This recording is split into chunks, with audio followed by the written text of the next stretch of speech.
Betrayed by blood. My family's downfall. Hello, everyone, and thanks for tuning in. Before we dive into today's intense story, I need your help. Our channel's growth has slowed, and subscribing is the best way you can support us.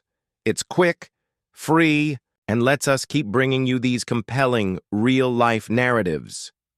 Your support means the world, so please, help us keep this channel thriving. Thank you. Now let's get into it. This is going to be a long one, but I truly need to get this off my chest.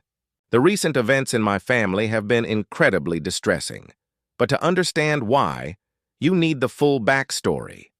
I'm 33 years old, and I grew up with my younger brother Alex, who's 30.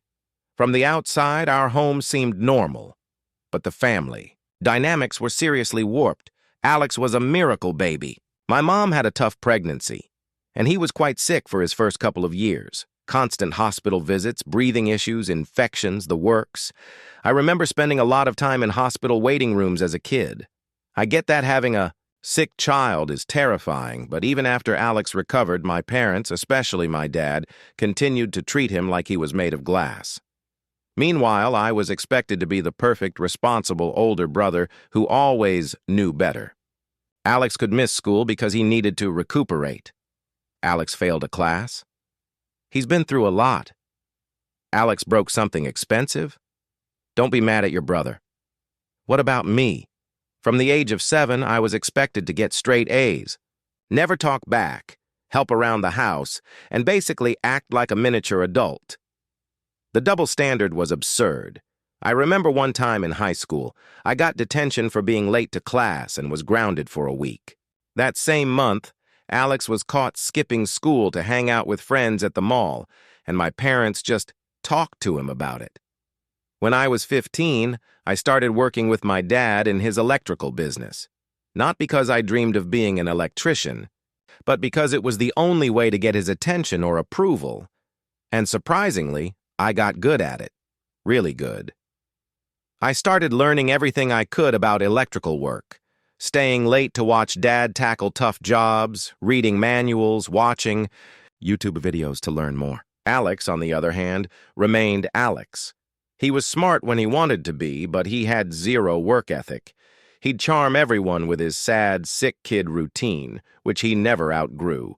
He tried college for 2 semesters, dropped out because it was too stressful, started an online dropshipping business that flopped, and then tried to be a day trader, losing a lot of Dad's money. Yet, I was still the one getting lectures about supporting your brother and putting family first. Honestly, it created a weird mix of resentment and responsibility in me. I loved my brother because he was family, but I often couldn't stand being around him. We were complete opposites. I was the serious, hard-working one who valued keeping my word and doing things right. He was the fun one who never faced consequences and thought rules were for other people. Dad's business was steady.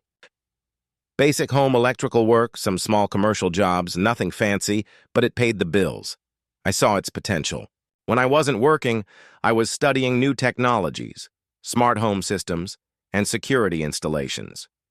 Dad was old school, preferring to do things the way he always had, but I pushed to modernize and take on bigger projects.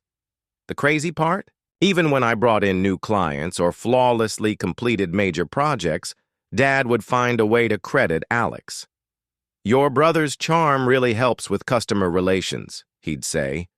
Alex answered phones sometimes.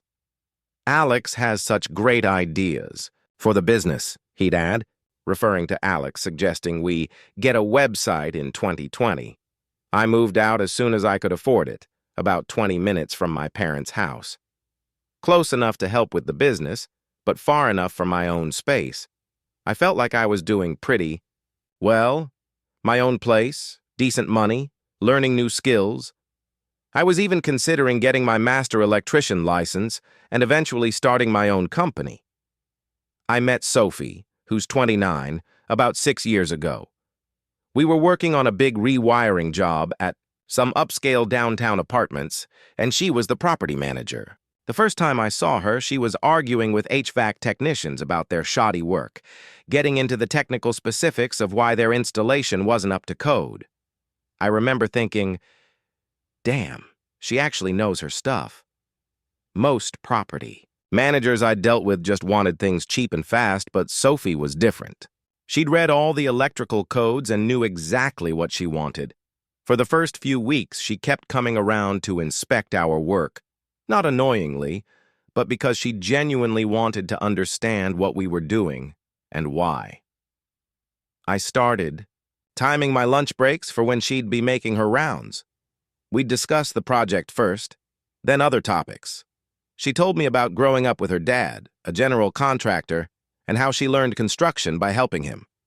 I told her about wanting to update my father's business and expand into more commercial work. She was so easy to talk to. I could vent about my family drama, and she totally got it. Her brother was also the golden child, a hotshot lawyer who could do no wrong. We even joked about forming a support group for responsible siblings. After we finished the apartment job, I figured that was it. But about a week later, she called the office reporting an urgent electrical problem at her own apartment. Dad sent me to check it out. Turns out nothing was wrong. She just wanted to see me again. I have to admit, that was a pretty smooth move. We started dating. Sophie was unlike anyone I'd been with. She didn't play games or expect me to read her mind. If something bothered her, she'd just say it. If she was happy, you knew it. She also showed genuine interest in my work. She'd help me study for my licensing exams and eventually started assisting with the business side of things. Within a year, she was effectively running our office, implementing a new scheduling system, upgrading our invoicing, and replacing our handwritten quotes with actual contracts. Dad was initially annoyed. He preferred doing everything on paper, but he had to admit the company was running smoother. I finally felt like I was building something real. We moved in together after 2 years and started talking about marriage, and even having kids someday. Sophie would joke about our future children becoming electricians and carrying on the family business. Man, I thought I had everything figured out. The strange thing is, my family liked her at first. Mom was constantly inviting us for dinner, asking Sophie for computer help or advice on house renovations. Even Dad warmed up to her once he saw how much she was contributing to the business's growth. We were landing bigger contracts, doing more, commercial work, and building a solid reputation in the area. Sophie even got along well with Alex. When I'd get annoyed with his latest failed venture, she'd defend him, telling me I should try to understand his perspective, how growing up sick might have impacted him. Looking back, I should have seen that as a red flag. But you know how it is when you truly trust someone. You don't want to see the signs. We got engaged after 4 years together. Nothing spectacular. I proposed at home after we finished a massive project we'd been working on together.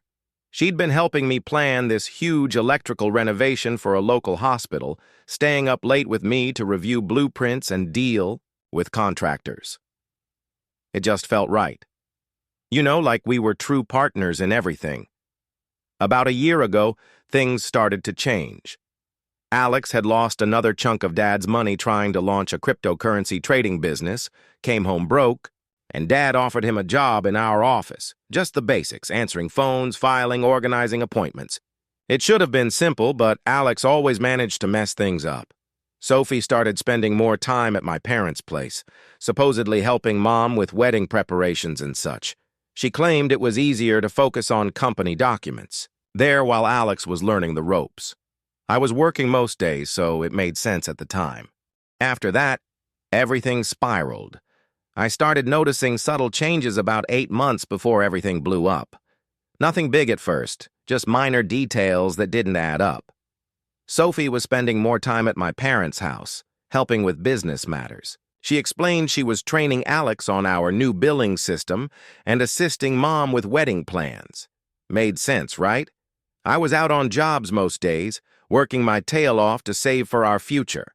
We planned the entire wedding and talked about buying a house. I wanted to do things right. But then, other things started happening. Sophie changed her phone's password. She'd never hidden her phone before. We knew each other's passwords, no big deal. But then she started acting weird about it. She said her banking app required her to update security or something. Whatever, I totally trusted her, so I didn't think much of it. Then Alex started acting differently. He began wearing cologne to work. This guy used to show up half the time in the same clothes as yesterday. He got all these new clothes and started showing up to work on time, which was totally out of character. He was also strangely polite to me, volunteering to stay late at the office and expressing a strong desire to learn the business. Sophie started talking about him differently, too. Alex is really getting good at handling the scheduling. Or, your brother's actually pretty smart when he applies himself. She'd get angry whenever I complained about him messing something up and even started taking his side in family disputes. The atmosphere in the office also became strange. Janet, our receptionist for 15 years, was like a second mother to us. She'd start giving me these looks while Sophie and Alex were working late together, but whenever I asked what was going on, she'd just say nothing and change the subject. Once I returned to the office early from a job because we'd run out of materials. Sophie and Alex were in the break room giggling about something. Nothing overtly wrong, but they both jumped as if they'd been caught doing something when I walked in. Sophie said they were just going over some invoices. At 7 p.m.? Right. Sophie seemed to talk less about our future. She used to be so excited about wedding planning, looking at houses online, discussing the kind of family we'd have. Then she just went quiet about it all. She claimed she was just stressed with work. The true red flag I missed was when she stopped visiting job sites to check on projects. It used to be our thing. She'd bring lunch, we'd go over plans and solve problems together. But suddenly she was too busy at work with Alex. We had a big family dinner about 6 months ago. Sophie was acting weird all night, barely speaking, constantly checking her phone. Alex kept trying to make inside jokes with her. Sophie snorted with laughter when he mentioned that insane person at work. But when I asked what was so funny, they both said, "You had to be there." After dinner, on the way home, I finally brought it up. Sophie kept glancing at her phone. "You okay? You seem off tonight." "Just tired. Work's been crazy." "Yeah, it seems like you and Alex are getting along better these days." She tensed up, but tried to keep it casual. "He's not as bad as you always say. He's actually pretty funny when you get to know him." "Funny enough to make you ignore everyone else at dinner?" "What's that supposed to mean?" "Nothing. Just that you've been different lately. Distant. Always on your phone." She got defensive quickly. "Oh, so I'm not allowed to have my own conversations now? Everything has to be about you?" That threw me off guard. Sophie never spoke to me like that. "That's not what I said. Just feels like something's changed." "Maybe you're just paranoid. I'm tired of you always complaining about Alex. He's trying his best." I remember getting a horrible feeling in my stomach, like something was seriously wrong, but I couldn't pinpoint it. She had never defended Alex like that before. "Since when are you Team Alex? Since I actually got to know him instead of just listening to you bashing him all the time." We drove the rest of the way in silence. Man, all the symptoms were there. The protective attitude, the phone, the inside jokes, the way she suddenly thought Alex was fantastic. But you never want to believe someone you absolutely trust could do that to you, especially not your own brother. I remember lying there that night, watching her try to sleep and thinking, "Nah, I'm just being paranoid." The next few months were more of the same. Sophie working late, Alex becoming interested in the business, and me being a complete idiot, working 12-hour days to save for our future, while my brother was stealing my girl right under my nose. Then came the day everything exploded. It was a Tuesday, I remember, because I was working on a big commercial project rewiring a warehouse. Sophie called around 2 p.m., crying so hard I could barely understand her. She said she needed to speak with me in person, and that it was urgent. My first thought was that something had happened to her parents. I told my colleagues I had a family emergency and drove straight home. I found her sitting in her car in our driveway. She refused to come inside, just sat there gripping the steering wheel like it was the only thing holding her together. I sat in the passenger seat, waiting for her to say anything. "I'm pregnant," she finally choked out. For a few seconds, all I felt was happiness. We talked about starting a family after the wedding, and suddenly it was happening. I started talking about how we'd work things out, how we could move the wedding up if necessary. She kept crying. "There's more," she said, her voice catching. "It might not be yours." Everything inside me went still. My brain initially refused to accept it, like I needed her to repeat it to make sure I'd heard correctly. "Might not be mine?" My voice sounded strange, like it wasn't even mine. "Who else would it be?" I paused. It all connected at once. The late nights, the sudden secrecy with her phone, the strange discomfort whenever I mentioned it. "No." I stared at her, waiting for her to deny it, to tell me I was wrong. She didn't. "It's not him," she sobbed. My hands clenched into fists. "Sophie." My voice was strong and demanding. "Tell me it's not Alex." She made a broken sound in her throat. "It wasn't supposed to happen." I let out a harsh laugh, but there was no humor in it. "Oh, right. You just tripped and fell into my brother's bed." "It wasn't like that," she replied hastily. "It was one time." I cut her off. "One time?" My head was pounding. "Tell me the truth." "How long?" Her breathing sounded unsteady. 3 months, maybe 4. I had to press my hands on my knees to keep myself steady. "Does he know?" My voice was tight and controlled. She nodded. "I told him yesterday. That's when I realized I had to tell you too." I stared at her as if she expected me to be relieved. She'd finally decided to come clean. I got out of the car because I needed air. She followed me, trying to explain how it wasn't planned, how awful they both felt, and how they'd ended it weeks before.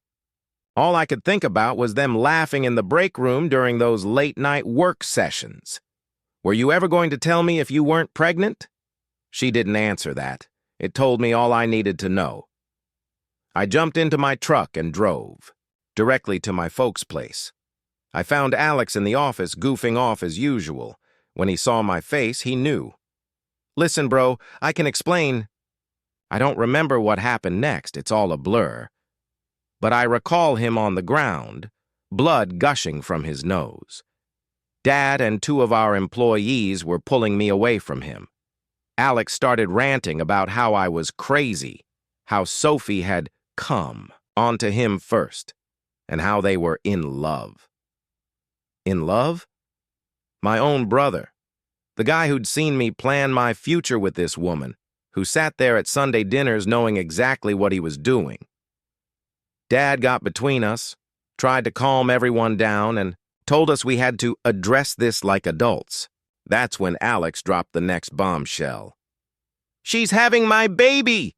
You can't just ignore that!" Dad's face went white. I guess he wasn't aware of that part yet. Mom started crying. Janet grabbed her purse and walked away.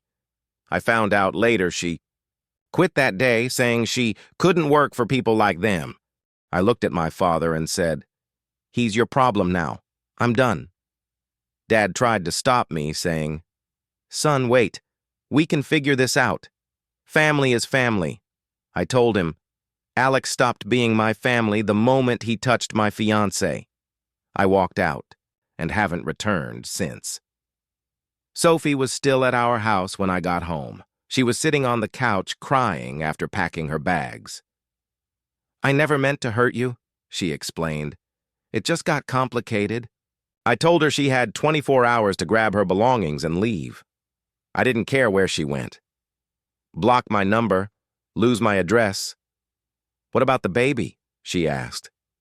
"Better hope it's Alex's, because if it's mine, we're doing a DNA test and going through lawyers." She tried to say more, but I walked away. I drove to my friend Mike's apartment and stayed for a few days while she moved out. the fallout and a glimmer of hope. So after everything happened, I stayed at my friend Mike's house. For about a week, I turned off my phone. I just needed to process everything. Mike's a real one. Didn't try to offer advice or anything, just let me crash. When I finally turned my phone back on, I had about 50 missed calls, mostly from my parents, some from Sophie, and a couple from Alex. That dude has some nerve. But I only listened to Mom's messages. She was crying in most of them, pleading with me to come talk to Dad, who claimed to have a solution. I should have known Dad's solution would be manipulative nonsense, but I went anyway, mainly because Mom sounded so distraught. Walking into that house was strange. Everyone was in the living room. Mom looked like she hadn't slept for days. Dad sat in his usual recliner, looking serious, like he was preparing to give one of his lectures. Alex was there too, with a nice bruised nose. I'm not gonna lie, that felt great to see. Dad cleared his throat and hit me with a bombshell. Son, I've been thinking about how to resolve this situation in a way that benefits everyone. Since you're clearly not willing to work things out with Sophie, and given her condition, I think it makes sense for her and Alex to get married. I actually laughed. I literally laughed in his face. But he wasn't finished. Furthermore, since they'll be starting a family, I think it's appropriate for Alex to take over the business. With Sophie's experience running the office and Alex learning the trade, they could... Alex learning the trade? I interrupted him. He can't even wire a basic outlet without supervision. Dad had the same look he always does when someone interrupts him. Language. And your brother has shown real interest in learning. In fact, I want you to train him. Guys, I lost it. I started laughing again, but it was the kind of insane chuckle you get when something is so twisted that you can't even process it. Let me get this straight, I remarked. You want me to train the brother who slept with my fiancée to take over the business I helped build while they're married and raising a kid that might be mine? Are you actually insane? Mom started crying again. Alex just sat there staring at the floor like a coward. Dad played his final card. This business is still in my name. If you won't help your brother, maybe you should find somewhere else to work. That's when I realized all those years of hard work had been for nothing. All my effort, the business I brought in, the reputation I earned, were insignificant compared to precious Alex's latest blunder. I just got up and headed to the door. Mom tried to stop me, but I just said, I'm done. Good luck with your new golden team. Alex finally spoke up. Bro, wait. I turned around and simply stated, call me bro again, and I'll break more than your nose. Dad raged at me about loyalty and second chances. I didn't even look back. The next day, I began calling all of our big clients, including those with whom I had personal relationships. I informed them that I was leaving and offered some other reputable contractors they could work with. Dad called, yelling about how I was trying to damage the business. I told him I was only informing my clients that I would no longer be handling their jobs. It's not my responsibility if they don't want to work with his new, ideal team. Alex and Sophie genuinely went along with the whole thing. They married at the courthouse 2 weeks later, as if it were a love story rather than a total betrayal. Dad even backed them up, giving them a down payment on a house as a reward for what they'd done. Meanwhile, I was left standing amid the ruins of everything I thought I knew. There was no apology, no meaningful consequences, only the expectation that I move on while they played happy family. So I did. I walked away from it all. I took a position with one of our old competitors, where my work was respected rather than treated as an afterthought. Better income, genuine recognition, and best of all, no family drama. I poured everything into starting over and building my own reputation. I even acquired my master electrician license, something Dad always claimed. I wasn't ready for. Turns out I was more than ready. I just had to get out of his shadow to prove it. I didn't hear much about the family business for about 4 months. Mom would occasionally text me, but I asked her not to inform me about Alex or Sophie. I didn't need the stress in my life. Then, last week, I received a call from Mom at about 11 p.m. She started crying again, claiming Dad needed to talk to me right away. I almost hung up, but she seemed truly distressed. "Please," she asked. "I know you have every right to say no, but we're about to lose everything." I was genuinely curious and stayed on the line. Dad came on, and his voice was different. Not the typical, "I know everything" tone. He sounded broken. It turns out that letting Alex run the business was exactly the nightmare I predicted. This genius screwed up 3 large commercial jobs so horribly that one customer has threatened to sue us for code violations. I'm talking about fundamental things like incorrect gauge wiring, missing ground wires, and junction boxes put in without covers, mistakes that could literally burn a building down. And it gets better. Instead of hiring qualified electricians, he appointed his drinking buddy from college as chief electrician. The guy's whole electrical experience involved changing light bulbs in his apartment.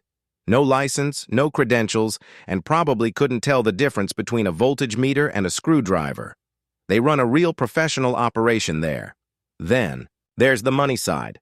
Alex reportedly neglected to pay their liability insurance. Think about that. You're in the electrical business, and they'd lose everything with one accident or fire. But hey, why spend money on frivolous things like insurance when you can pocket the cash instead? Because that's exactly what he was doing, accepting cash payments from customers while conveniently failing to record them in the books. And the financial genius had been taking out multiple loans against the firm without telling Dad. We're talking significant money here. And the best part? Nobody can figure out where all that money went. Nothing in his bank account, nothing in his investments. It all vanished like magic. I'm betting his new car and the luxury clothes he's been wearing could be a hint. It's almost impressive how thoroughly he ruined everything in just a few months. Dad spent 30 years building this firm, and Alex virtually destroyed it in less than half a year. That's what happens when you hand over a profitable business to someone whose greatest accomplishment was becoming the beer pong team captain in college. Dad finally found out when their insurance was canceled and he started looking into the books. Alex had been concealing all the difficulties by tampering with the papers, just as Sophie had taught him during all those late hours at work. Most of their seasoned employees quit. I can't blame them. Alex treated them poorly and checks started to bounce. Janet, our previous receptionist, evidently tried to notify Dad about strange activity in the accounts months ago, but he refused to listen. Dad's voice was shaking as he told me all of this, and then he hit me with it. "Son, I need you to come back. Help me fix this. We can make you majority owner, give you full control." I told him that I needed to think about it. He started to become desperate. "Please, we're going to lose everything. The business, the house, everything I built. Your mother? She's not handling this well." Then he played his last card. "Alex and Sophie split up. She left last week, just disappeared. Left a note saying not to contact her. The baby, we don't even know where she is. Alex wasn't daddy material after all." My response was, "Not my circus, not my monkeys anymore." Dad began with his typical guilt trip about family and devotion. I cut him off. "Remember when I begged you not to give the business to Alex? When I told you he'd run it into the ground? What was it you said? Oh, yeah. Family is family. Well, this is your family's mess now." Mom called back, weeping about how they might be homeless soon. That hit hard. Mom didn't deserve any of this. She's the only one who's ever tried to keep the family together, the only one who hasn't taken sides, even when she probably should have. I told her she could come and stay with me at any moment. It's just her, not Dad, not Alex. "I can't leave your father," she explained. I exhaled. "Then that's your choice, Mom. But my door is only open for you." It sucked, knowing she would never go through it. A few days later, Sophie texted me. "I know I'm the last person you want to hear from, but I need help. The baby's yours. I got the test results. Alex took all my money and disappeared. Please, I don't have anywhere else to go." I read it, stared at it, and set my phone down. I didn't respond. I'm not going to. But damn, if it didn't sit there like a stone in my gut, like a punch I knew was coming but couldn't handle. It should have meant something. It should have been life-changing, but all I felt was tiredness. Like I had finally climbed out of this mess just to have it reach back and try to drag me under again. And for the first time, I didn't know what to do. Dad showed up at my place last night while I was still trying to figure out what was going on. No notice, just standing there when I got home from work, looking grungy, wearing an old jacket I remembered from my childhood. He hadn't shaved in what seemed like weeks. First thing I noticed was that he was driving Mom's old Civic rather than his truck. Later, I found out they had to sell his truck to pay off some of the business's debts. "Can we talk?" he asked, not demanding as usual. He truly sounded exhausted. I invited him in because I really wanted him to see how I was doing without his assistance. My new house is quite nice. I got it after my last promotion. Nothing spectacular, but it's mine. I earned it myself. He stood in my living room looking bewildered, as if he didn't know how to communicate with me other than by giving commands. Finally, he sat down and began pouring everything out. The business is essentially dead. They're being sued by 2 commercial clients over Alex's shoddy work. After that, the majority of their home customers abandoned them, complaining about unfinished jobs. The bank is coming for the house next month. "I should have listened to you," he explained. This is the first time I've ever heard him confess to being wrong about anything. I told him that was good to hear, but it was too late. He then took out a folder. Inside were papers to transfer 100% ownership of the company to me, with no strings attached. "You can save it," he replied. "You always knew what you were doing. I was just too proud to see it. Do you know what's crazy? 6 months ago, this would have been everything I wanted. All that validation, finally having power, and Dad admitting I was correct.